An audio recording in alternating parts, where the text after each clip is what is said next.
Адам папиллома вирусына қарсы вакцинация шығып жатыр қазір. Осы вакцинацияны біз 24 жылы осы күзден бастап 11 жасар қыздарға салу басталады. Осы вакцинацияны толықтай ата-аналарға жеткізу, медицина қызметкерлеріне жеткізулер жұмыстары қазір жүргізіліп жатыр.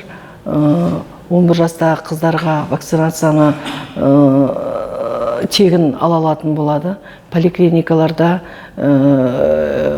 школдарда, прививочный кабинеттерде тегін дәрігердің қаралып рұқсат алғаннан кейін ата-анасының или қамқоршысының рұқсатымен вакцинация салынады 11 жастан бастап.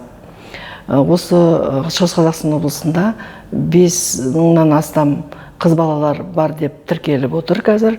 Осы бізге қазір сол вакцинация туралы дайындығымыз өте дарынды жүріп жатыр.